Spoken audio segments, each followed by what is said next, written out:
देखो अभी आगे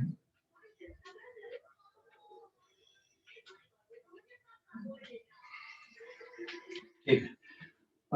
लास्ट क्लास में हमने वेव इक्वेशन कैसे लिखते हैं वो सीखा था। आज हम देख रहे हैं हार्मोनिक वेव इक्वेशन, है ना। फिर वेव स्पीड के बारे में पढ़ेंगे कि वेव स्पीड कैसे कैलकुलेट करते हैं, क्या होती है। डिफरेंट टाइम पे वेव के स्नैपशॉट्स अपन देखेंगे, ठीक है। तो हार्मोनिक वेव, वेव मोशन में अपना आज का टॉपिक है harmonic wave.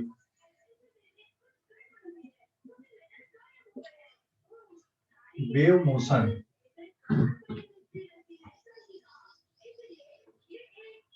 Harmonic wave. Harmonic wave मतलब क्या है बताओ जरा। हार्मोनिक वेव, इसके पहले अपन ने चैप्टर पढ़े थे जिसमें एक पूरा मोशन हमने पढ़े थे। ऑसिलेशन में एक पर्टिकुलर मोशन पढ़े ना हमने। हेलो, ऑसिलेशन में पर्टिकुलर एक टॉपिक पढ़े थे ना अपन ने। क्या पढ़े थे बेटा ऑसिलेशन में अपन ने? SHM पढ़े थे कि नहीं? Simple harmonic motion. Is it clear? Simple harmonic. Harmonic का मतलब क्या था वहां पे? हार्मोनिक वर्ड क्यों यूज किया? पीरियोडिक। पीरियोडिक। और अच्छा, उसमें जो डिस्प्लेसमेंट इक्वेशन थी वो किस तरह से लिखे थे हमने? किसके फंक्शन के फॉर्म में लिखे थे? SHM में जो डिस्प्लेसमेंट इक्वेशन थी वहां जो हमने फंक्शन यूज किया था कौन सा वाला? साइन। हाँ, या तो साइन या कॉस के फॉर्म पे हम यूज करते हैं, बराबर है। साइन का फंक्शन था या फिर कॉस का फंक्शन था, उसके फॉर्म पे हमने वेव इक्वेशन लिखे थे, ठीक है। ये साइन का फंक्शन रहेगा या फिर कॉस का रहेगा। ओके।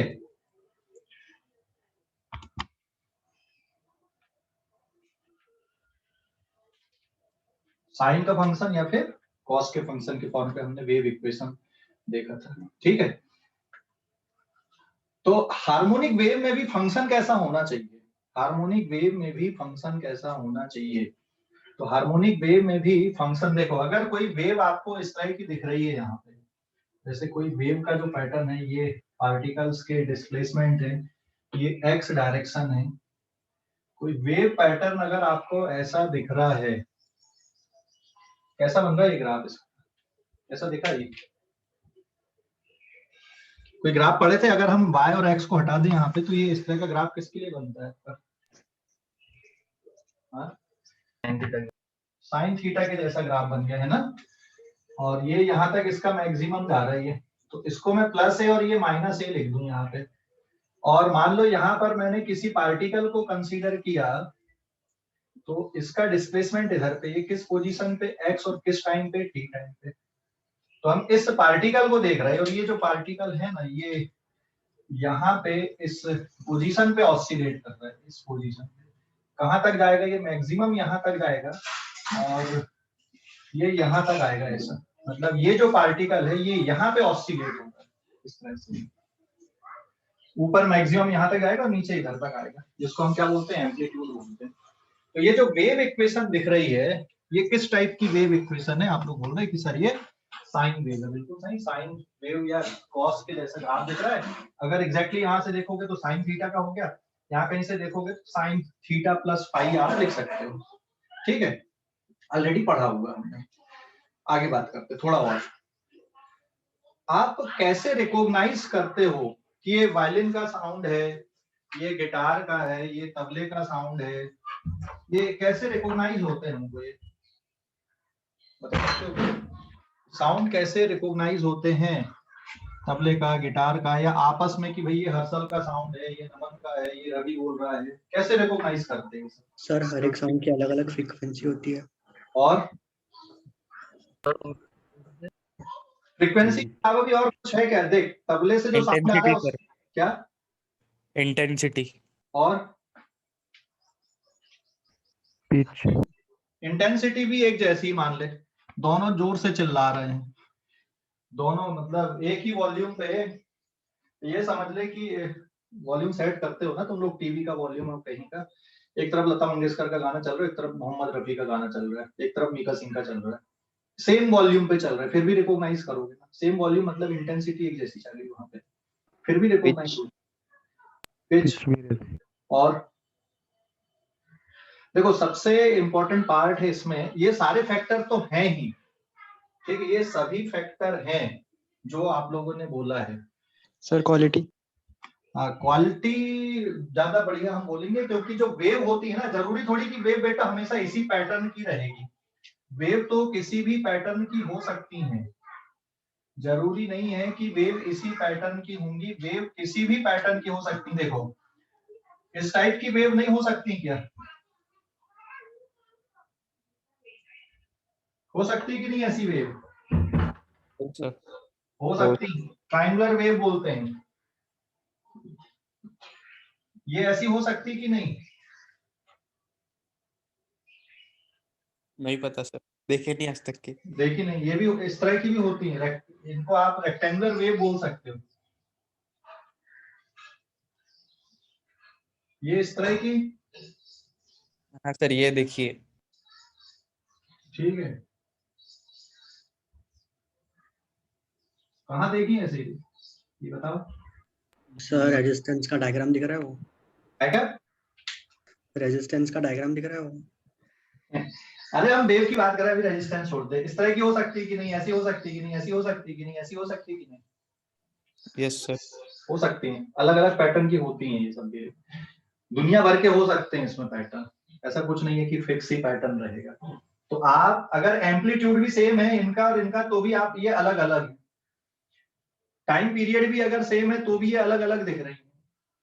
किसी ने क्वालिटी वर्ड बोला था, या वेव पैटर्न अगर अपन बोले तो ये जो वेव पैटर्न बन रहे हैं, ठीक है, ये सारे पैरामीटर तो हैं ही कि फ्रीक्वेंसी, एम्पलीट्यूड, इंटेंसिटी, सबसे इंपॉर्टेंट पैटर्न होता है वेव पैटर्न कैसा है, इससे आप रिकॉग्नाइज करोगे कि भाई हाँ ये अलग साउंड होगा या अलग वेव है, ये अलग आपको दिख रहा है, भली फ्रीक्वेंसी सेम है, एम्पलीट्यूड सेम है, फिर भी ये दोनों अलग हैं। समझ गए क्यों अलग हैं? क्योंकि इनका पैटर्न अलग हो गया, समझ गए। अब ये मत बोलना कि सर जैसे हम ब्लड ग्रुप की बात करें, सबका ब्लड ग्रुप ए है, सब एक जैसे हैं क्या? नहीं, ठीक है, ब्लड ग्रुप अकेला नहीं है फैक्टर, वहां पे और भी चीजें हैं, समझ गए, हाँ या ना? हेलो, अरे समझ गए कि नहीं?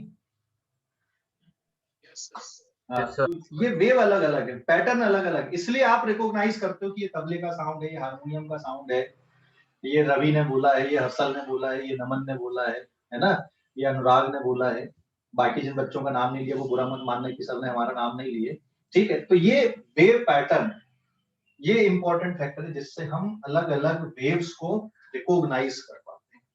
तो हमको कौन सी वाली वेव के बारे में पढ़ना है? सिर्फ ये सबसे सिंपल वाली, इनके लिए इक्वेशन लिखने जाएंगे थोड़ा डिफिकल्ट काम है, इनके लिए इक्वेशन लिखना, ये सर सबसे सिंपल है। हाँ बोलो सर, जैसे आपने बोले सबकी ये जो वेव जो टाइप है इनका, वेव सबका अलग पैटर्न, अलग होता है। हाँ सर, तो सभी इंसानों का अलग अलग रहता।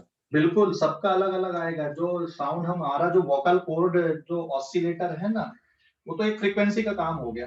अब उस फ्रीक्वेंसी के अकॉर्डिंग यहाँ पे मीडियम में किस तरह से वो चल रहे हैं, उनका पैटर्न कैसे चल रहा है, इसलिए अलग अलग निकालोगे।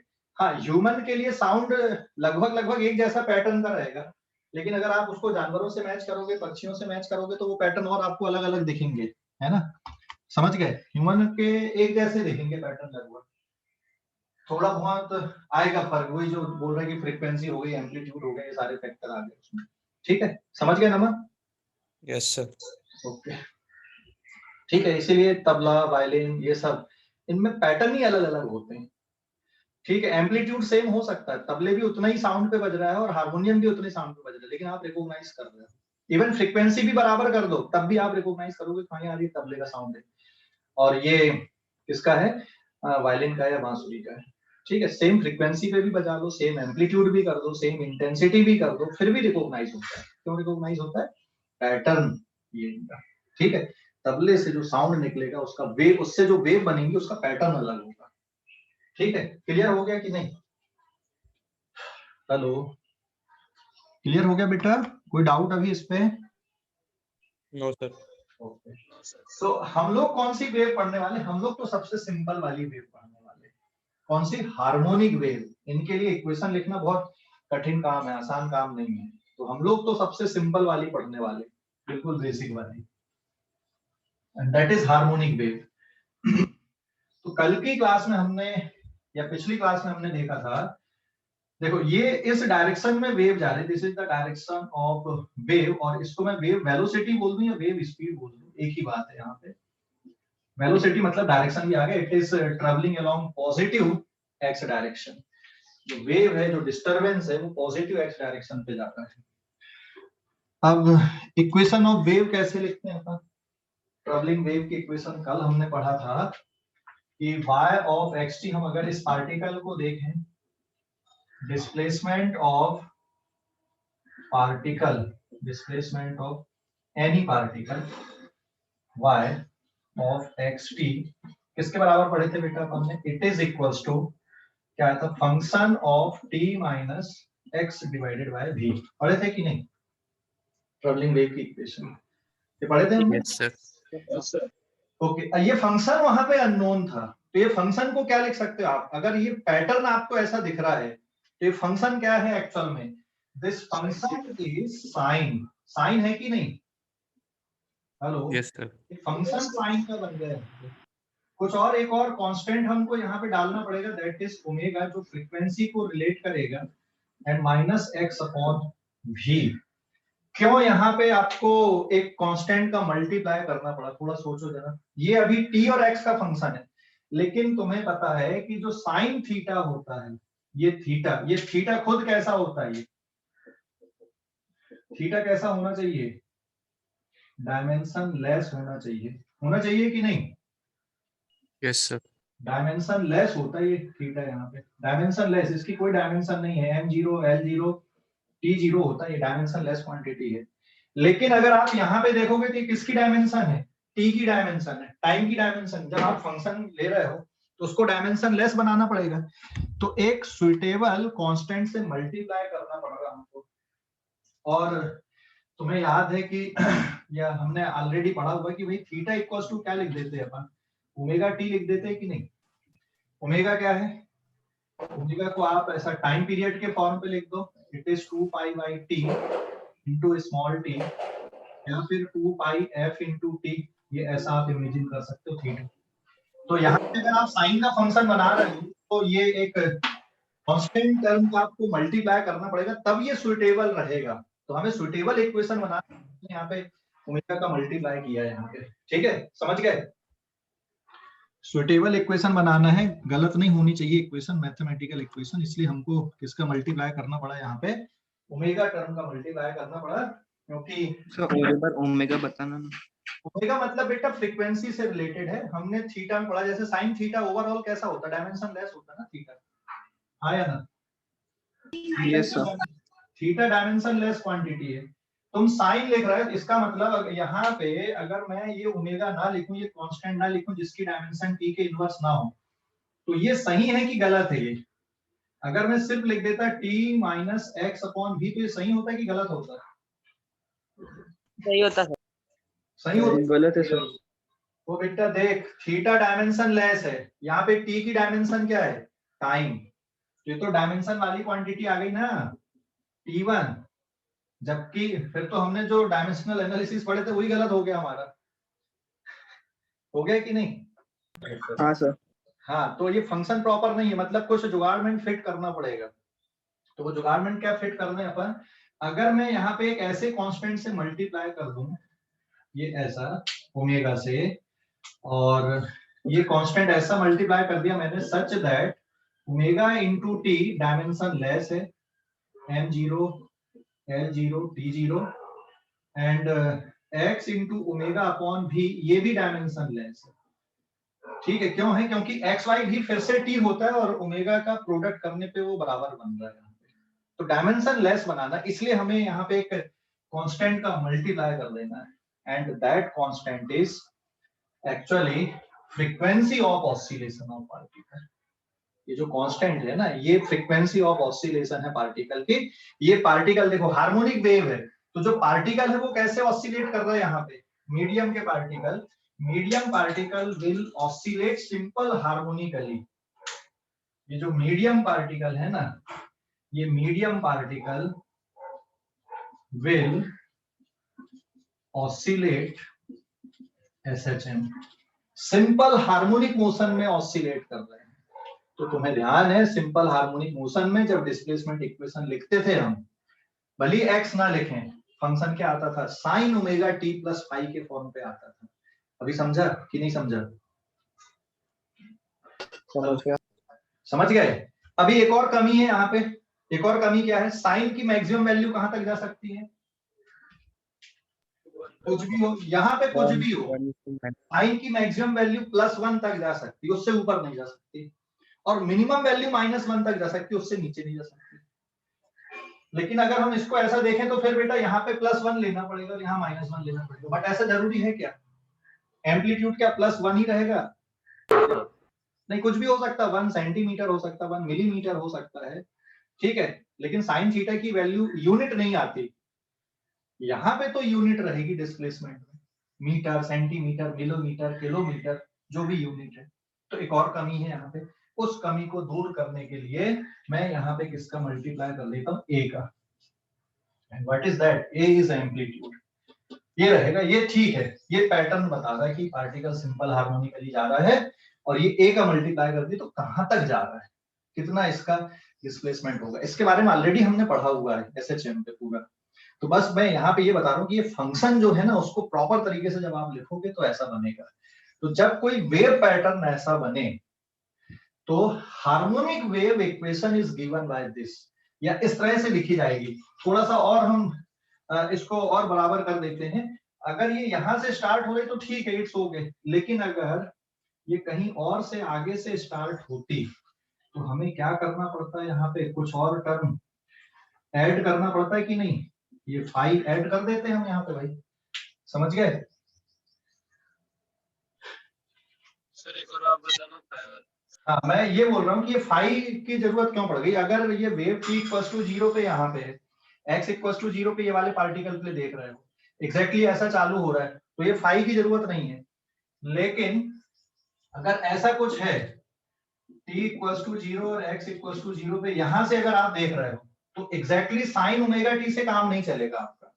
आपको क्या करना पड़ेगा, कुछ एडिशनल टर्म वहां पे ऐड करने पड़ेगा, इनिशियल फेज आपको ऐड करना पड़ेगा, समझ गए? तो ये जो टर्म होता है ना, ये इनिशियल फेज होता है। अभी क्लियर हो गया कि नहीं?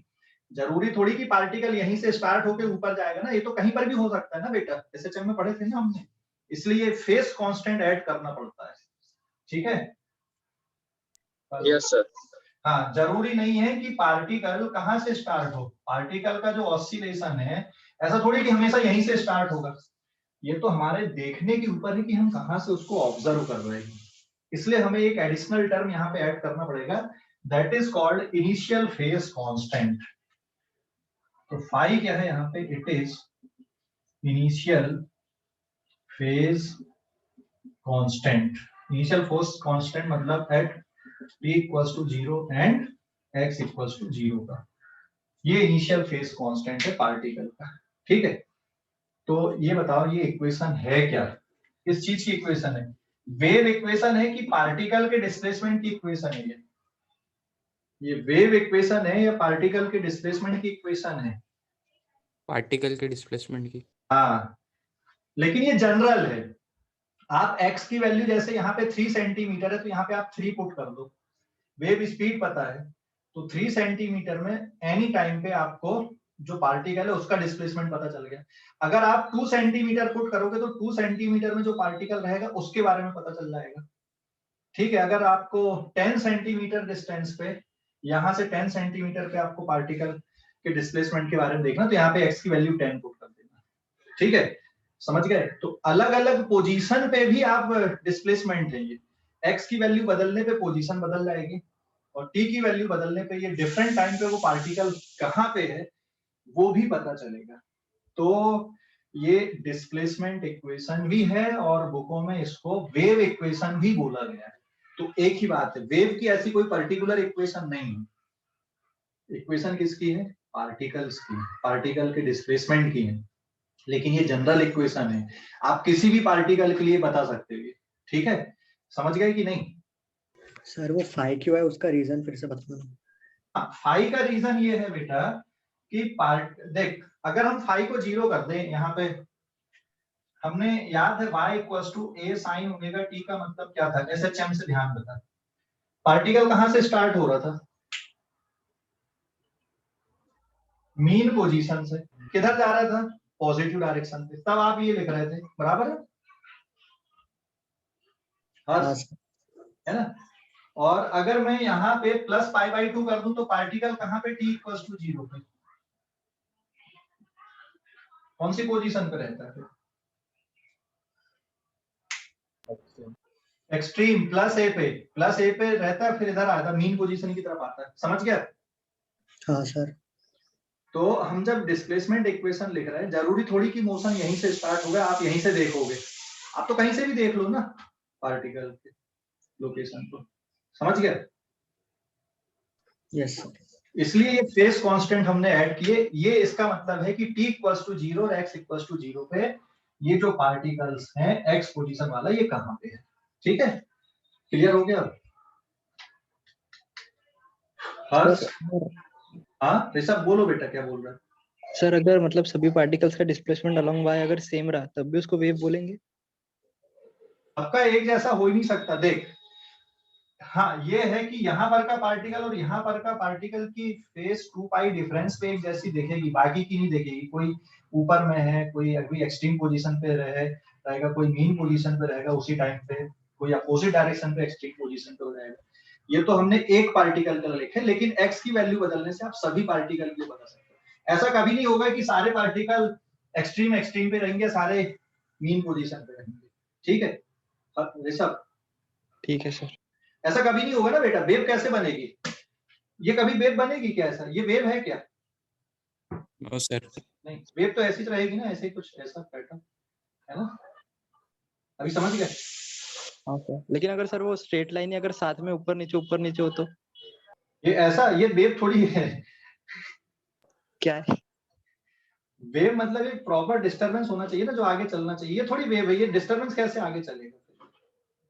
ये ऊपर नीचे बस हो रहा है ना। It is different type of motion. It is SHM of all particle, तो सेम एसएचएम परफॉर्म कर रहा है। ठीक है, वेव थोड़ी। हाँ हाँ सर। वो कोई एक कंप्लीट बॉडी का ऑसिलेशन हो गया। जैसे आप झूले पे बैठे हो, तो झूले का एक पार्टिकल जिस पैटर्न में ऑसिलेट कर रहा है, उसी तरह से सभी पार्टिकल का ऑसिलेशन हो रहा है। फेस भी नहीं है चेंज आपकी। आप जैसे झूले पे बैठे हो, झूले की जो फेस है वही आपकी फेस है ना वहां पे। वो तो सिर्फ एक ऑसिलेशन हो गया वैसा। ठीक है ऋषभ? हाँ सर। और कोई डाउट है क्या यहाँ पे किसी को? और कोई डाउट है क्या किसी को? और कोई डाउट है क्या? सर फिर डिस्प्लेसमेंट और वेव का इक्वेशन एक ही है ना? क्या बेटा? डिस्प्लेसमेंट इक्वेशन और वेव इक्वेशन एक ही है ना इसका? हाँ, डिस्प्लेसमेंट इक्वेशन और वेव इक्वेशन एक ही बात है। Displacement of particle in wave बोलो या वेव इक्वेशन बोलो, तो इसको बुकों में ना वेव इक्वेशन भी लिखा गया है। वेव इक्वेशन भी क्या बुराई है? वेव इक्वेशन बोल दो, चाहे डिस्प्लेसमेंट ऑफ पार्टिकल बोल दो वेव में। तो बेसिकली है क्या? डिस्प्लेसमेंट ऑफ पार्टिकल लिखा गया, लेकिन वेव के लिए लिखा गया। अलग अलग पोजीशन भी आ गया ना। एक सिंगल पार्टिकल रहता तो एक्स लिखने की जरूरत रहती क्या? अगर जैसे हमने एसएचएम में पढ़ा, वहां पे एक सिंगल पार्टिकल के बारे में पढ़ा, हाँ या ना? एसएचएम में हम सिंगल पार्टिकल के बारे में पढ़ा था। तो एक ही पार्टिकल के लिए पढ़ना था, सिर्फ इसी के लिए अकेला पढ़ना है, तो एक्स लिखने की जरूरत ही नहीं है हमको। हमारी जो इक्वेशन रहेगी वो सिंपल किसमें रिड्यूस हो जाएगी? ये वाला लिखने की जरूरत ही नहीं, ये वाला टर्म आपको, सिर्फ टी वाला फंक्शन बचेगा। तो y equals to a sin, मतलब ये वाली जो इक्वेशन है ना आपकी पूरी, एक सिंगल पार्टिकल के लिए अगर देखना है तो x लिखने की जरूरत नहीं है। तो इक्वेशन किसमें रिड्यूस हो जाएगी? ओमेगा t प्लस फाई में रिड्यूस होगी, and that is the displacement equation of SHM of particle. ठीक है, समझ गया? Yes sir.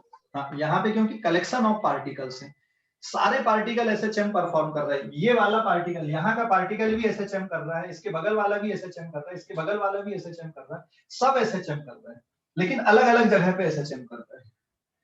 इसलिए हमको पोजीशन के साथ में लिखना पड़ेगा। तो ये एनी पोजीशन एक्स पे पार्टिकल की डिस्प्लेसमेंट इक्वेशन है। इसको आप वेव इक्वेशन भी बोल सकते हैं या बोलते हैं, बुकों में लिखा हुआ है सर। ठीक है, समझ गए? Yes sir. ओके, स्क्रीनशॉट लो इस पेज का, आगे बढ़ेंगे। ले लिए? ले लिए क्या? स्क्रीनशॉट ले लिए? Yes sir.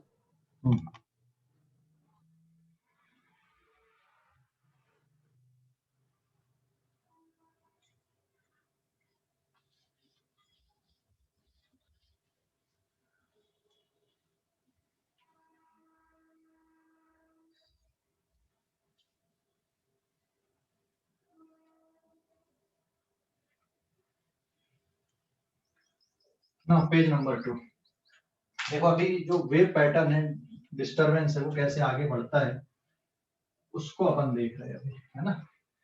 तो पहले मैं ड्रॉ करके बता देता हूँ, उसके बाद एनिमेटेड वीडियो दिखाऊंगा उसका, तो चीजें और अच्छे से आ जाएंगी तुमको, ठीक है। ये पहले एनिमेटेड वाला वीडियो आपको दिखा देता हूँ, फिर मैं ड्रॉ करके बताता हूँ, दोनों चीजें देखना।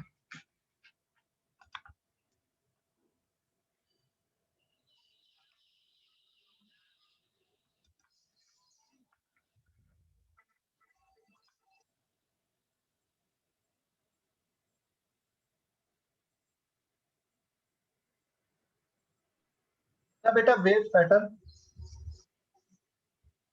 कैसे चलते हैं, पार्टिकल कैसे ऑसिलेट हो रहा है, डिस्टरबेंस कैसे आगे बढ़ रहा है, देख रहा है।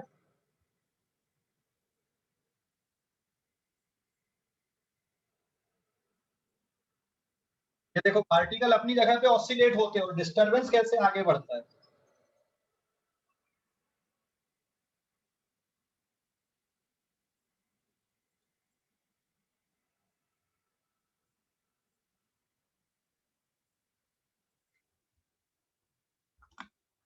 ठीक है, देख लिए? हेलो, देख लिए क्या?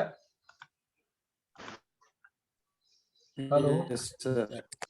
सर तो फिर वही क्वेश्चन अराइज हो जाएगा कि बोर्ड जो है वो क्यों आगे बढ़ती है, फिर वो भी एक जगह होनी चाहिए। क्या चीज, क्या चीज? सब बोर्ड्स नहीं, क्या बोर्ड्स? बोट बेटा देखो, बोट ऐसा नहीं है, आगे बोट अपने उसके कारण बढ़ती है। देख, या तो आप इंजन वाली बोट रहेगा तो इंजन चलेगा तो उसके कारण आगे चलेगी, जैसे गाड़ी की हम बात कर रहे हैं। हाँ, बोट अगर इंजन बंद कर दिया आपने, बोट रुकी हुई है पानी पे, तो बोट अपनी जगह पर ही अप एंड डाउन होती है, आगे नहीं बढ़ती है सर, ठीक है हर्ष? हाँ सर। हाँ, जैसे अगर मान लो वेव आ रही है, तुम कोई लकड़ी का टुकड़ा पड़ा हुआ है, इवन तुम भी हो, तो बस तुम्हारी बॉडी वहीं पे अप एंड डाउन होगी। हाँ, वो थोड़ा बहुत इधर उधर थोड़ा बहुत डिस्टरबेंस होगा उसका, लेकिन अप एंड डाउन वहीं पे होगी। ऐसा नहीं कि वेव के साथ में या जो क्रेस्ट आ रही है उसके साथ में बह के तुम बहुत दूर चले जाओगे, उसी के साथ में चलते जाओगे, ऐसा नहीं होगा। थोड़ा बहुत आएगा इधर उधर डिस्टरबेंस, बट वहीं पे अप एंड डाउन होगा, ठीक है। डिस्टरबेंस आगे बढ़ता है, मीडियम आगे नहीं बढ़ता। पार्टिकल अपनी जगह पर ऑसिलेट हो रहे हैं, और जो डिस्टरबेंस है, जो एनर्जी है, वो आगे जा रही है। एक अपनी एनर्जी को दूसरे में ट्रांसफर कर रहा है, दूसरा तीसरे को ट्रांसफर कर रहा है, और इस तरह से आ रहा है। हाँ, अभी जैसे स्विमिंग की हम बात करें, तो स्विमिंग में अपन क्या करते हैं, एक्शन एंड रिएक्शन के कारण होता है ना ऐसा। आप क्या करते हो, पानी को पीछे खींचते हो और आपकी बॉडी को पानी आगे धकेलता है, न्यूटन थर्ड लॉ स्विमिंग में ये है, इसलिए आप आगे बढ़ते हो। आप वेव के कारण आगे नहीं बढ़ते कभी भी, ठीक है, समझ गया कि नहीं? हाँ सर। हाँ, वेव के कारण नहीं बढ़ते आप आगे। आप किसके कारण बढ़ते हो? आप फोर्स लगाओगे पानी पे, एक्शन फोर्स लगाओगे तो उसका रिएक्शन होगा। जैसे स्विमिंग की अगर हम बात करें, तो हम क्या करते हैं, पानी पानी पे फोर्स लगाते हैं, किधर पे? हम क्या करते हैं, पानी को ऐसा पीछे करते हैं ना, धकेलते हैं, हम पानी को पीछे धकेलते हैं, पानी हमको आगे धकेलता है, ठीक है। और जो इंजन वाली बोट होती हैं, उसमें क्या होता है, उसमें जो प्रोपेलर होते हैं ना, जैसे एरोप्लेन चलते हैं वैसे कुछ प्रोपेलर होते हैं, वो घूमते हैं, और उसके कारण फिर वो आगे चलती है। किसी ने कुछ चैट में भेजा था, बोल के बताओ बेटा, ऐसे नहीं, बोलो क्या पूछ रहे थे आप? हेलो, बोल के बताओ क्या बोल रहे थे। सर जो वेव है, हाँ, वेव की वजह से अपन पीछे जाते थे ना, क्या क्या? वेव की वजह से पीछे तो जाते थे ना अपन। थोड़ा सा यार, वो थोड़ा सा डिस्टरबेंस है भाई, आप कहीं पे है, वो ऐसा ऊपर उठा तो आप थोड़ा स्लोप के कारण थोड़ा बहुत आएगा, बट ऐसा नहीं कि वहां जहाँ पे वेव बनी वहां से आप 20 मीटर आगे चले जाओगे, या फिर आधा किलोमीटर 1 किलोमीटर दूर चले जाओगे आप, ठीक है। सर मतलब विदाउट इंजन वाली जो बोट्स रहती थी वहां पे सिर्फ विंड एनर्जी काम आ रही है आगे हाँ, बढ़ाने। विंड एनर्जी काम आ रही है। जो पहले इंजन नहीं होते थे, कुछ नहीं होता था, जो बड़ी बड़ी बोट होती थी उसमें देखना वो लगाते थे, क्या बोलते हैं उसको, पाल बोलते हैं, पाल बोलते हैं, क्या बोलते हैं इंग्लिश में उसको? कपड़ा। कपड़ा लगा देते हैं, उसको पाल बोलते हैं बेसिकली, और वो विंड के हिसाब से चलती थी कि विंड किस तरह से आ रही है तो उसके अकॉर्डिंग वो चलती थी। ठीक है, समझ गए कि नहीं? सर सर्फिंग में तो सर्फ और वेव के साथ साथ सामने आता। सर्फिंग में कहानी अलग होती है। सर्फिंग में जो पानी की स्लोप होती है ना, उसके ऊपर वो फिसलता है। ठीक है, जो वेव की स्लोप बन रही है उस पर वो फिसलता है, इसलिए वो आगे बढ़ता है वहां। ठीक है, यस सर। मतलब वो वेव के ऊपर रहता है। हाँ, वो वेव के ऊपर होता है, उसकी स्लोप में फिसलता है। ये फिसलना और चलना अलग हो गया ना। पानी में डूब के थोड़ी चल रहा है वो। अगर डूब जाएगा, सर्फर जब डूब जाते तो वहां से आगे बढ़ते क्या? वहीं पड़े रहते, फिर वो वेव के कारण मूव करते थोड़ा।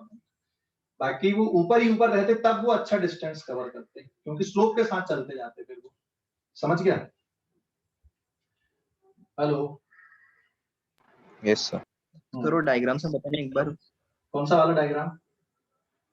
सर्फर के लिए। सर्फर के लिए नहीं, मैं अभी आगे पैटर्न बता रहा हूँ पहले, उसके बाद फिर वो वाला देखेंगे हम सर्फिंग वाला। ठीक है ना? Okay sir. ये वाला देखा था अभी वेव पैटर्न वाला। सर्फिंग का 1 मिनट में बताता हूँ सर्फिंग में क्या होता है और इसमें क्या होता है। 1 मिनट। हाँ,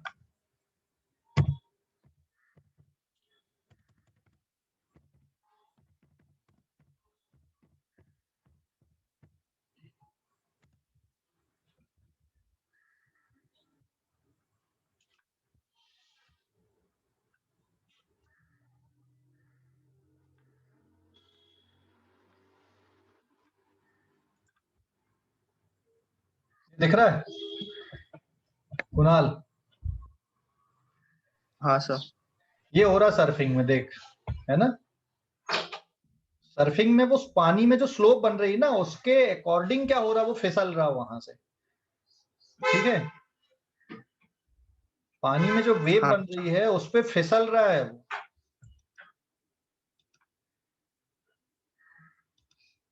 ओके, हाँ क्लियर सर। होगा अभी कि नहीं? हाँ सर हो गया। ओके।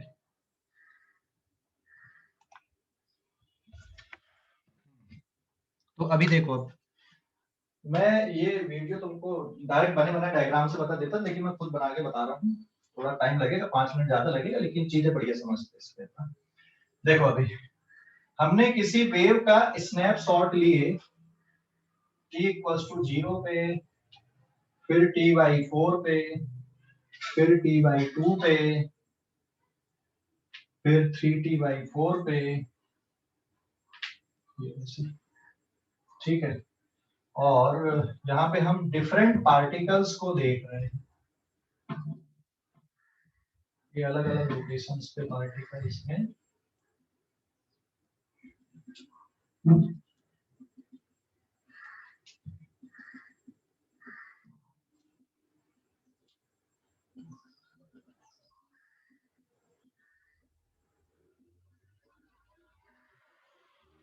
आगे इसलिए बता रहा हूँ ताकि तुमको भी ध्यान रहे, हाँ सबने ऐसा बनाए थे पैटर्न।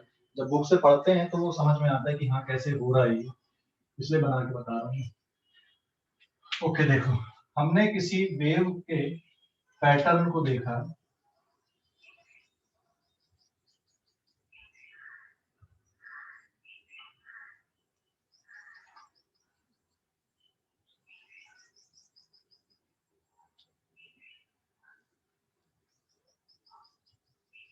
ठीक है, ये वेव आपने देखे, ये वाली वेव बनी हुई है, आपने देखा।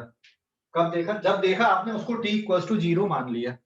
ठीक है, जब आपने इस वेव को देखा तब इसको t इक्वल्स टू 0 मान लिया आपने कि भाई ये t इक्वल्स टू 0 पर है ना? आपने जब ये वेव देखा तो आपने इसको t इक्वल्स टू 0 पे मान लिया है। कितने पार्टिकल हैं यहाँ पे? बीच में बहुत सारे पार्टिकल हैं, लेकिन हम कुछ पार्टिकल्स को देख रहे हैं अभी से, सबको नहीं देख रहे हैं। जैसे इस पार्टिकल का नाम हो गया A B C D E F G H I J K, ऐसे। t इक्वल्स टू 0 पे आपने वेव को देखा, ये कंटिन्यूअसली चल रही वेव। आपने कभी वेव को देखा है ना? पानी के सरफेस पे जो वेव है उनको देखा है कि नहीं देखा कभी आपने? हेलो, पानी देखा के है। सरफेस पे जो वेव बनती है उनको देखा है ना आपने? कि नहीं देख रहे? Yes sir. वही सबसे अच्छा विजुअलाइजेशन है वेव का। लाइट वेव किसी ने देखा नहीं है, बस आप महसूस करते हो, लेकिन वाटर वेव को आप देखते हो। इवन साउंड वेव को, इसमें एयर पे साउंड वेव को भी हम नहीं देख सकते, है ना, उसको इमेजिनेशन के थ्रू ही हम बता सकते हैं, लेकिन वाटर वेव ऐसा है जो सभी ने देखा हुआ है।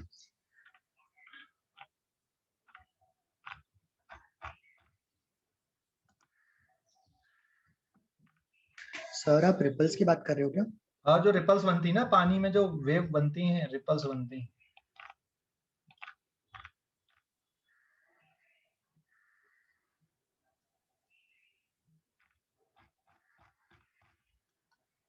मिनट में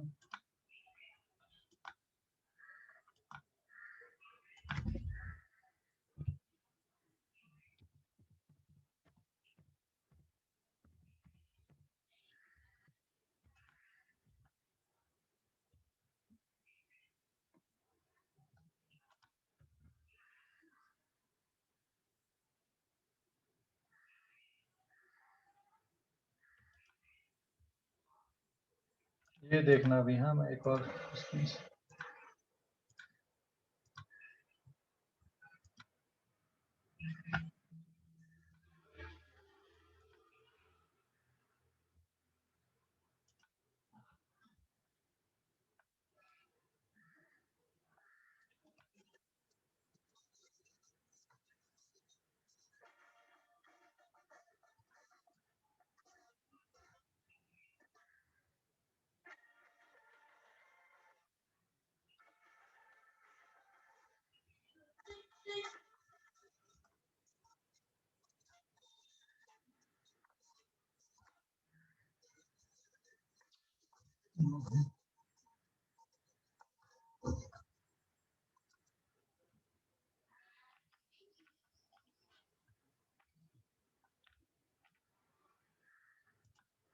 ये है।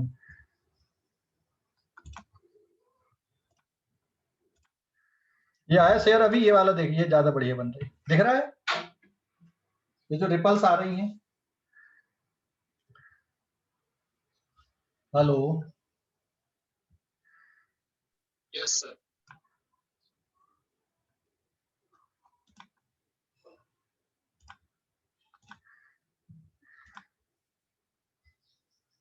ये देखो कैसे आगे बढ़ रही हैं वो, है ना, डिस्टरबेंस आगे बढ़ रहा है कंटिन्यूअसली।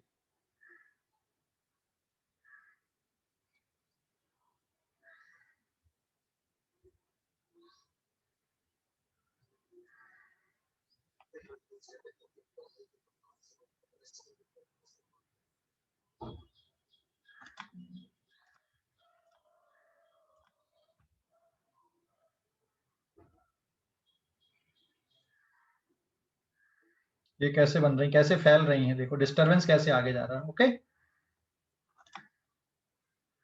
समझ गए? हेलो, समझ गए क्या? समझ गए उसको, वाटर कैसे, रिपल्स कैसे बन रही वाटर में। तो हमने t इक्वल्स टू 0 पे देखा किसी एक वेव को। अब हम उसी वेव को कितनी देर बाद देख रहे हैं, t इक्वल्स टू t/4 पे हम देख रहे हैं। तो अगर हम पार्टिकल a को लें तो ये पार्टिकल कहाँ पे आ जाएगा, जैसे ये प्लस a और माइनस a के बीच में ऑसिलेट अगर हो रहा है ये पार्टिकल a, तो अब ये पार्टिकल कहाँ पे आ जाएगा बेटा, t/4 पे अपनी ये वाली कहीं पे पोजीशन पे आ जाएगा। तो अगला जो वेव पैटर्न आपको दिखाई देगा ये कुछ ऐसा कुछ दिखाई देगा,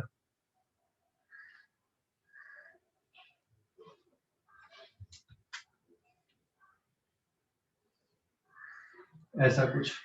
समझ गए कि नहीं? वही वेव है, उसी जगह पे देख रहे हैं हम। t इक्वल्स टू 0 पे जब देखा था तो ऐसा पैटर्न देखा था, t/4 के बाद देखा हमने। देख, ये पार्टिकल भी सिंपल हार्मोनिक मोशन कर रहा है, यहाँ पे हम हार्मोनिक वेव की बात कर रहे हैं। यहाँ पे सबसे सिंपल पैटर्न है, रिकॉग्नाइज करना, समझना। इसलिए t/4 पे ये पार्टिकल कहाँ पे, अभी मीन पोजीशन से यहाँ पे ये वाली एक्सट्रीम पोजीशन पे आ जाएगा। फिर अगली बार हमने कब देखा इसी पैटर्न को, t इक्वल्स टू 2t/4 पे देखते हैं। तो 2t/4 पे जब आप देखोगे तो ये वापस यहीं पे आ जाएगा, लेकिन ये वाला पार्टिकल अब नीचे चलते चलते इधर पे पहुंचेगा,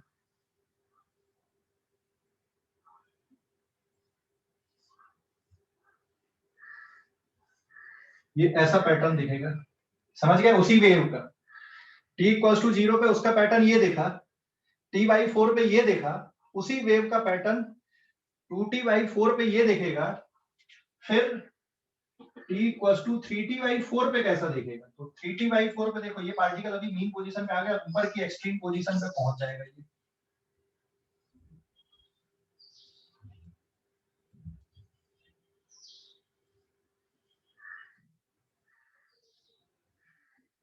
ये ऐसा। फिर और आगे देखते हैं अपन, पूरा एक टाइम पीरियड कंप्लीट कर लेते हैं, तो फिर कैसा दिखेगा ये पैटर्न। देखो आप, एक पूरा टाइम पीरियड कंप्लीट कर देते हैं हम यहाँ पे, that is t equals to capital T या फिर 4t/4 पे। बीच के टाइम मैंने नहीं लिया हूँ, है ना, बहुत कॉम्प्लिकेट बनाना मतलब पॉसिबल नहीं था, मैंने बस एक फिक्स वाले टाइम लिए, तो ये वापस यहाँ पे आ गया।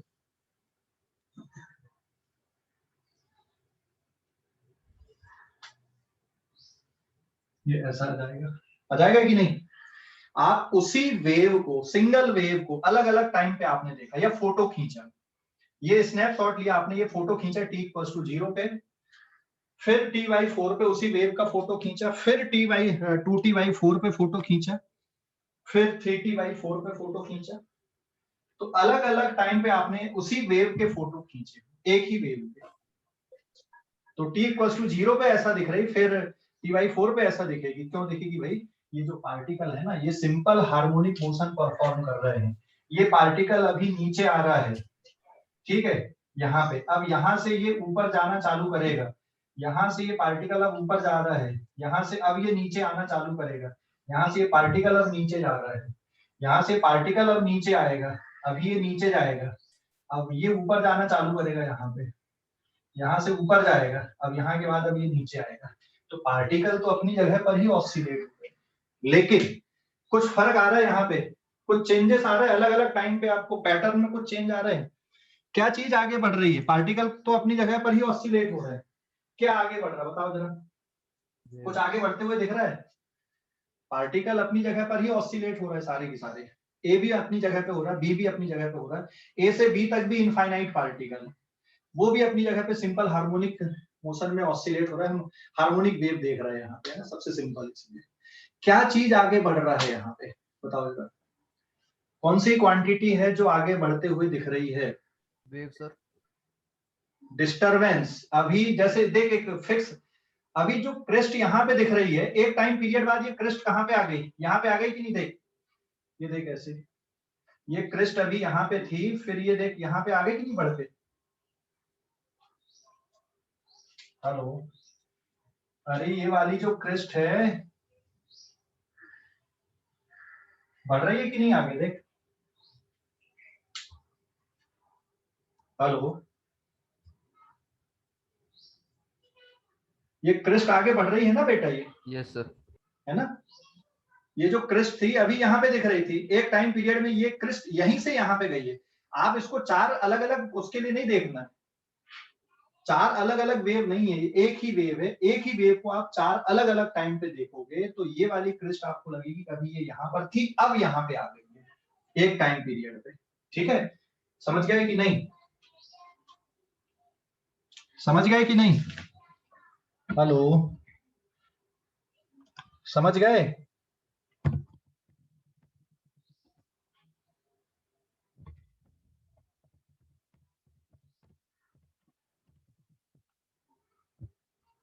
Yes, sir. कोई डाउट बेटा अभी?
सिर्फ एक रिपल को देखो, एक डिस्टरबेंस को देखो, वो अपनी जगह पे नहीं है, आगे बढ़ते जा रहा है अलग अलग टाइम पे, है ना।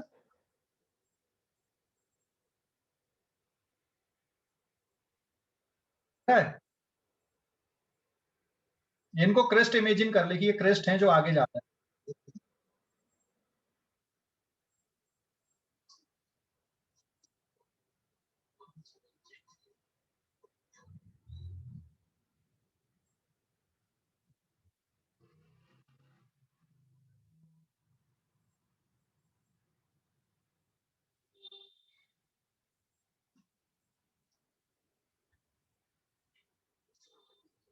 ये वाला देखिए, ये ऑसिलेटर है, वो अपनी जगह पर ही ऑसिलेट हो रहा है, लेकिन लग रहा है ऐसा कि आगे बढ़ रहा है ना।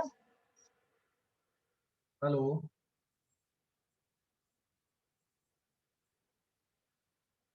स्पीड ऑफ वेव मतलब डिस्टरबेंस कैसे आगे जा रहा है, देख डिस्टरबेंस आगे बढ़ रहा है, पार्टिकल अपनी जगह पर ही ऑसिलेट हो रहा है।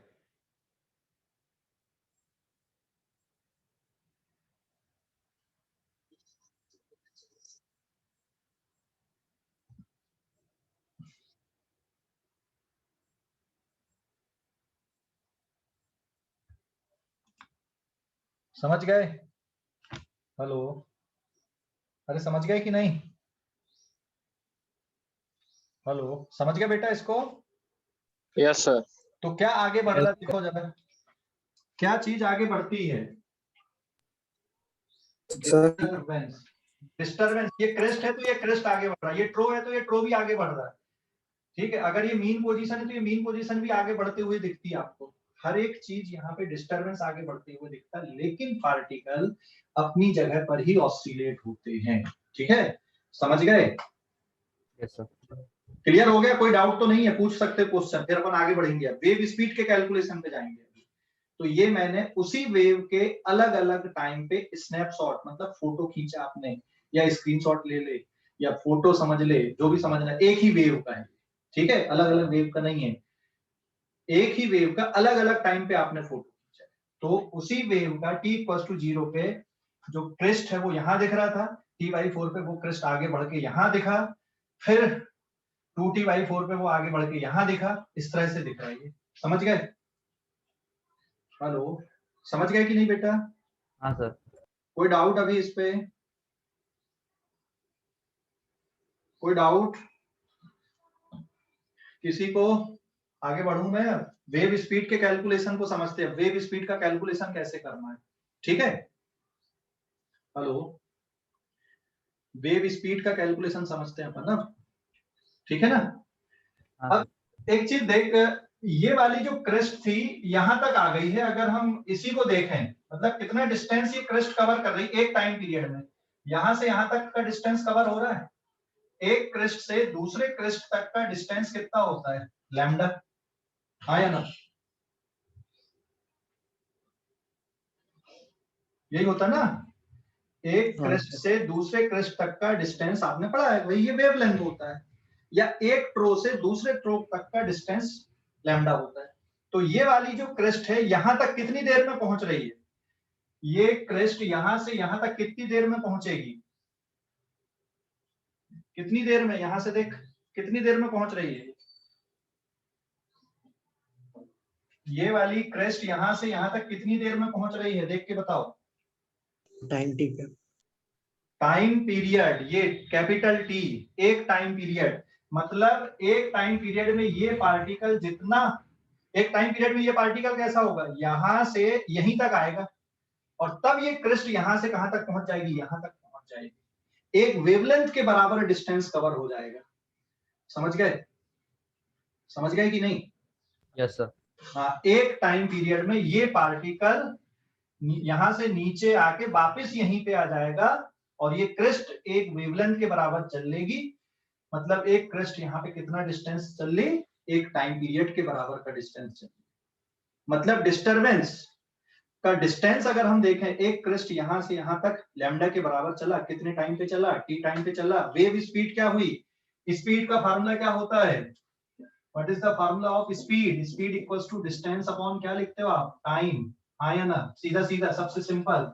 8/9 के हिसाब से भी सोच ले। तो डिस्टेंस कितना हुआ, लैम्डा हुआ, कितनी देर में हुआ, कैपिटल टी टाइम में हुआ, हो गया भाई, lambda by T, this is the wave speed.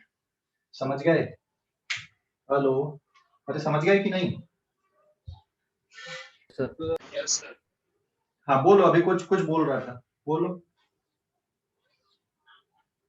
किसी ने कुछ बोला था, किसी ने कुछ पूछा था, बोलो जल्दी से, फिर आगे बढ़ेंगे नहीं तो अपन।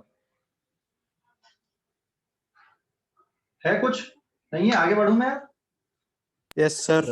ओके, स्क्रीनशॉट लो इस पेज का, आगे बढ़ते हैं।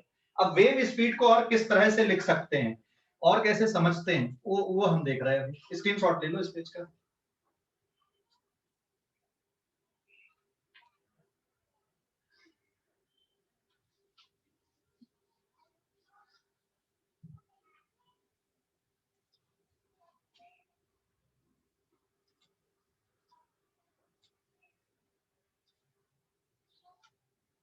पेज नंबर 3,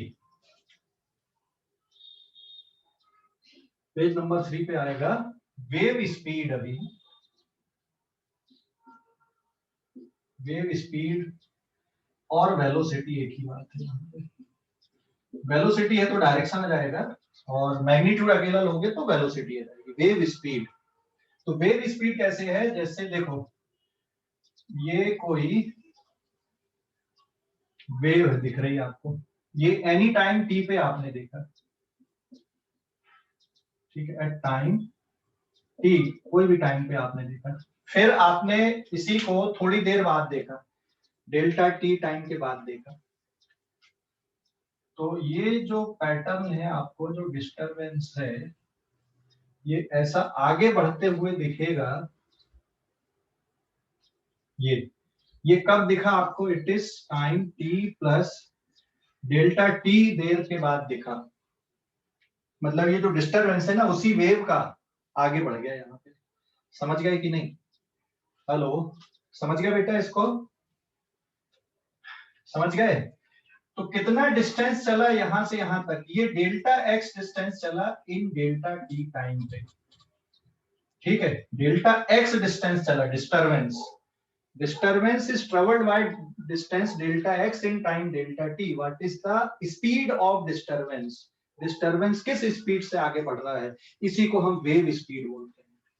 तो क्या जाएगा, wave velocity, it is V W, simple मैं वी से डिनोट करूंगा। क्या बन गया फार्मूला, सिंपल सा, delta x upon delta T, basic definition of speed, distance upon time, distance travelled in given time interval. यही लिखा हूं मैंने। कोई डाउट है इस पे? कोई डाउट है क्या? कोई डाउट है क्या? हेलो, कोई डाउट है क्या? हाँ बोलो। अलग अलग चलेंगे क्या? क्या बेटा? अलग अलग चलेंगी कौन, क्या क्या बराबर नहीं चलेगी? सर, हर एक वेव अलग अलग चलेंगी क्या? जैसे आपने एक अलग बनाया और दूसरे अलग बनाए। नहीं, हम उसी वेव की बात कर रहे हैं, ये अलग अलग नहीं चल रही, हम उसी वेव की बात कर रहे हैं। एक बार हमने टी टाइम पे देखा, फिर थोड़ी देर बाद देखा, तो वही वेव जो है ना, वो जो डिस्टरबेंस है वो थोड़ा आगे खसकते हुए दिखेगा तुमको, ठीक है? Okay sir, yes sir.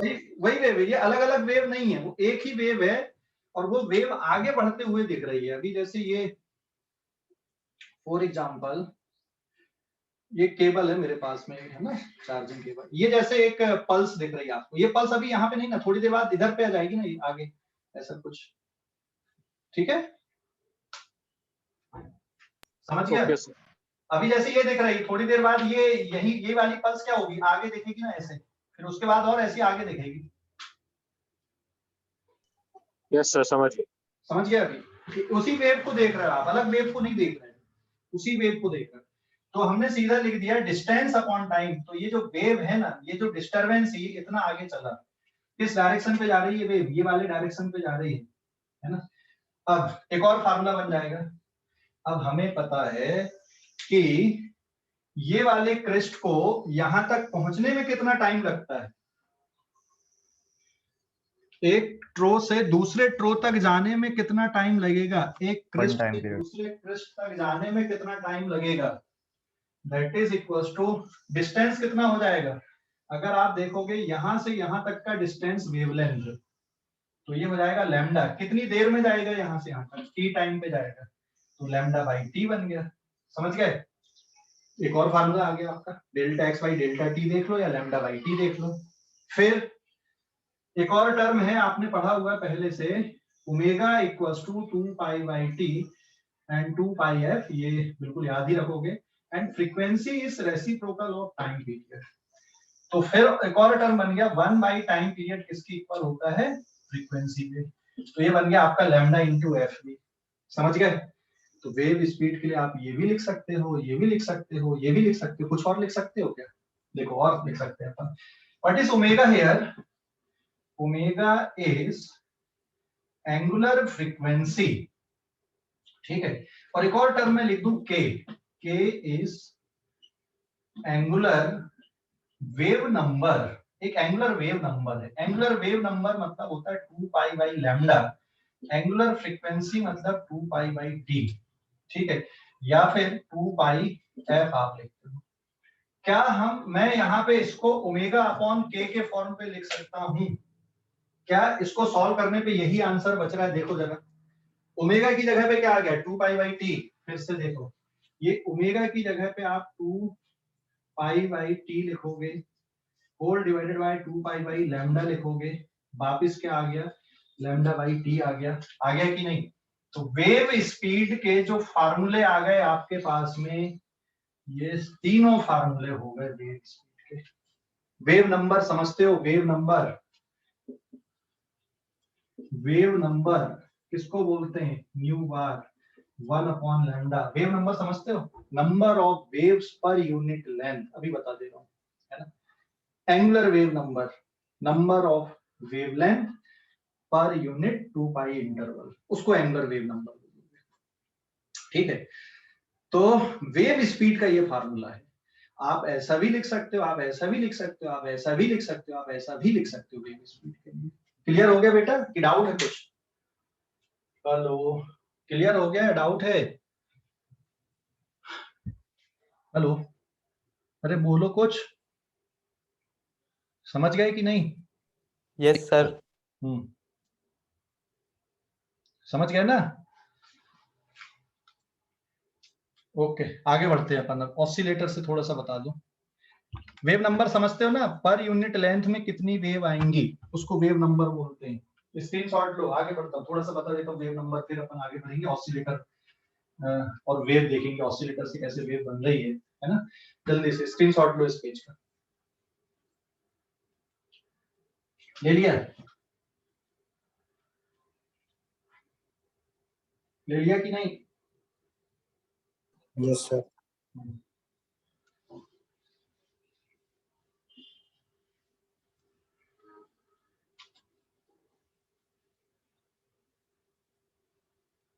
Now this is page number 4. The wave number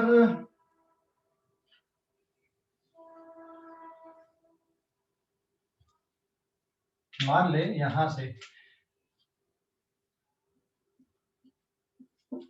ये इतना जो डिस्टेंस है ना, ये 2 मीटर का है। So what is the wave number? कितनी वेव बनी यहाँ पे? काउंट कर ले जरा, 2 मीटर डिस्टेंस पे कितनी वेव है? कितनी वेव आ रही है यहाँ पे? 5 lambda lambda lambda lambda lambda. So therefore 5 lambda is equals to 2 metre, lambda is equals to 2 metre upon 5, 0.4 metre is the wavelength. आपने वेवलेंथ भी निकाल दिया यहाँ से। अगर आपको वेव नंबर चाहिए तो wave number is equals to 1 by lambda, 1 upon lambda कितना आया है? 0.4 आया है। इसका मतलब ये कितना जाएगा यहाँ पे? इट इज 5 पर मीटर। 0.4 मीटर था तो 5 पर मीटर, मतलब 1 मीटर में ये बराबर है क्या? नहीं नहीं, सॉरी गलत लिख दिया मैंने। ये कितना 2.5 कितना बेटा? 2.5। हाँ, इट इज 2.5 पर मीटर, मतलब 1 मीटर लेंथ में 2.5 वेव बन रही है, ये इसका मतलब होता है। समझ गए ना? 2.5 वेव पर यूनिट लेंथ या पर मीटर में बन रही। तो ये हो गया वेव नंबर और एक ये टर्म हो गया वेव लेंथ। कैसे काउंट किए, दोनों चीजें देख ली आपने, समझ गए? हेलो, समझ गए कि नहीं? समझ गए कि नहीं? Hello, yes sir. Okay, screenshot लो इस पेज का, है ना? ले लिए? यस।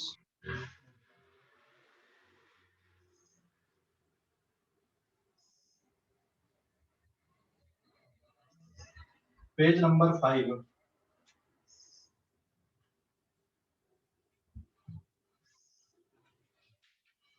देखो, ऑसिलेटर और वेव, अभी अपन ने एक डायग्राम देखे थे जिसमें एक ऑसिलेटर था, उससे वेव बन रही थी, है ना?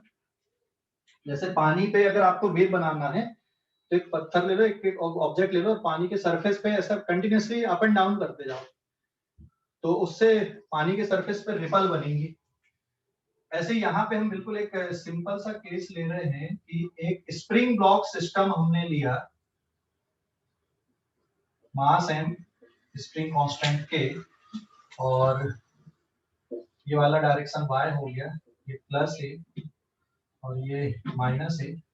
यहाँ पे एक स्ट्रिंग लगी हुई है x डायरेक्शन पे। जब ये स्प्रिंग ब्लॉक सिस्टम यहाँ पे अप एंड डाउन होगा तो क्या बनेगी बेटा, इस स्ट्रिंग में रिपल्स बनना चालू होंगी और ये स्ट्रिंग कंटिन्यूअसली इस तरह से क्या होगी, ऑसिलेट होगी। होगी कि नहीं होगी? समझ गए कि नहीं? ये स्ट्रिंग है, यहाँ पे आपने ऑसिलेटर से अटैच कर दिया, जब ये अप एंड डाउन होगा तो ये स्ट्रिंग में क्या बनेगी, रिपल्स बनेंगी, वेव बनेंगी। घर में कर सकते, लंबी सी रस्सी लेना और एक दूसरे एंड पे बांध देना और इस तरह से ये देख सकते हैं इसे। समझ गए? थोड़ी लंबी रस्सी लोगे बढ़िया बनेगी, बिल्कुल देख सकते हो आप एग्जैक्टली, है ना? अरे समझ गए कि नहीं? Yes sir. हाँ, तो चलो अभी हम देख लेते हैं यहाँ पे। अभी t इक्वल्स टू 0 पे देख, ये जो पार्टिकल है ना, ये जो बॉक्स है ना, ये यहीं पे ऑसिलेट हो रहा है। स्प्रिंग कांस्टेंट इसका k है और amplitude is plus a and it is minus a के बीच में। अभी देख, t इक्वल्स टू 0 पे ये पार्टिकल यहाँ पे है, फिर ये ऊपर जाएगा, t इक्वल्स टू t/4 पे, फिर नीचे आएगा, ये अभी नीचे जाएगा, यहाँ से नीचे जाएगा तभी ऊपर बढ़ रहा है डिस्टर्बेंस। यहाँ से अभी ये नीचे आ रहा है t/4 पे, फिर ऊपर चलेगा, यहाँ से वापस आ जाएगा t/2 पे, फिर और ऊपर गया 3t/4 पे और फिर ये वापस यहीं पे आ जाएगा t। ठीक है, क्या होगा उससे, जिस तरह से ये ऑसिलेट हो रहा है उसी तरह से ये डिस्टर्बेंस आगे बढ़ रहा है। तो t इक्वल्स टू 0 पे ये आपको, या ये वाली आप क्रिस्ट देख लो, ये वाली क्रिस्ट को, तो ये t इक्वल्स टू 0 पे यहाँ पे देख रहा है ये पार्टिकल, यहाँ का स्ट्रिंग का। फिर यहां से अभी ये नीचे आ रहा है, यहाँ पे अभी नीचे आके इसकी स्पीड मैक्सिमम रहेगी, कब आ जाएगा ये t/4 पे। यहाँ पे कब पहुंच जाएगा, यहाँ पे स्पीड फिर से 0, ये हो जाएगा t/2 पे। फिर यहाँ से ये वापिस लौटेगा, ऊपर की तरफ देखेगा 3t/4 पे और फिर यहीं पे आ जाएगा एक टाइम पीरियड पे। ये पार्टिकल अपनी जगह पे ऑसिलेट हो रहा है, लेकिन जो डिस्टरबेंस है ये यहाँ दिख रहा था, एक टाइम पीरियड पे ये डिस्टरबेंस आपको यहाँ पर दिखेगा, यहाँ से यहाँ तक पहुंच जाएगा। तो कितनी सिमिलैरिटी है, ये है सोर्स जिससे वेव जनरेट हो रही है, ऑसिलेटर, ये मीडियम में डिस्टरबेंस क्रिएट हो रहा है। दोनों में कुछ सिमिलैरिटी आ रही है। क्या सिमिलैरिटी आ रही है, एक टाइम पीरियड वाला जो फैक्टर है ना वो बिल्कुल आइडेंटिकल चल रहा है। एम्पलीट्यूड में वेरी, एम्पलीट्यूड मीडियम पे डिपेंड करेंगे, कम ज्यादा हो सकते हैं, लेकिन किस स्पीड से ये आगे चल रहा है, यहां से डिस्टरबेंस किस स्पीड से आगे चल रहा है वो इस पे डिपेंड कर रहा है यहाँ पे, है ना? मतलब फ्रीक्वेंसी की अगर हम बात करें या इस पार्टिकल के ऑसिलेशन की जो फ्रीक्वेंसी है, तो oscillation frequency of particle, medium particle is equals to, ये किसकी फ्रीक्वेंसी के बराबर है, this is equals to frequency of oscillator, frequency of oscillator oscillator की फ्रीक्वेंसी और मीडियम के पार्टिकल जिस फ्रीक्वेंसी से ऑसिलेट कर रहे हैं वो सेम रहेंगे। फोर्स्ड ऑसिलेशन में पढ़े थे हमने कि फोर्स्ड ऑसिलेशन में कुछ देर के बाद में जो सिस्टम होता है वो अप्लाइड फोर्स की फ्रीक्वेंसी से ऑसिलेट करता है, अपनी फ्रीक्वेंसी भूल जाता है। यही चीज यहाँ पे हो रही है, मीडियम के पार्टिकल ने अपनी फ्रीक्वेंसी भूल गए, फोर्स्ड ऑसिलेशन हो रहा है। अब किसकी फ्रीक्वेंसी से इनको ऑसिलेट करना पड़ेगा? ऑसिलेटर की फ्रीक्वेंसी से इनको ऑसिलेट करना पड़ेगा। तो frequency of oscillator is equal to oscillation frequency of medium particle. आप ऐसा बोल सकते हो, frequency of oscillator is equal to frequency of wave. हम इसको अदर वर्ड में बोल दें, it is also equal to frequency of wave. आपने 10th क्लास में पढ़ा है कि जब कोई वेव एक मीडियम से दूसरे मीडियम में जाती है तो क्या नहीं बदलता? क्या नहीं बदलता बताओ? हाँ, स्पीड, फ्रीक्वेंसी, वेवलेंथ क्या नहीं बदलती? फ्रीक्वेंसी नहीं बदलती। इसीलिए नहीं बदलती फ्रीक्वेंसी, क्यों? क्योंकि फ्रीक्वेंसी किस पे डिपेंड करता है? सोर्स पे डिपेंड करता है। वेवलेंथ मीडियम पे डिपेंड करेगा, ये कम ज्यादा हो सकती है वेवलेंथ, यहाँ पे चलने की स्पीड कम ज्यादा हो सकती है, मीडियम की प्रॉपर्टी पे डिपेंडेंसी कि किस स्पीड से वेव चलेगी, डिस्टर्बेंस किस स्पीड से चलेगा, ठीक है। लेकिन जो फ्रीक्वेंसी होती है वो तो ये होती भाई जिस सोर्स से वो जनरेट हो रही है। इसलिए जब वेव एक मीडियम से दूसरे मीडियम में जाती है तो उसकी फ्रीक्वेंसी नहीं बदलती। क्यों नहीं बदलती? क्योंकि फ्रीक्वेंसी सोर्स पे डिपेंड करती है जिससे वो जनरेट हो रही है। समझ गए अब? हेलो, समझ गए कि नहीं? यस। कोई डाउट बेटा अभी इस पे?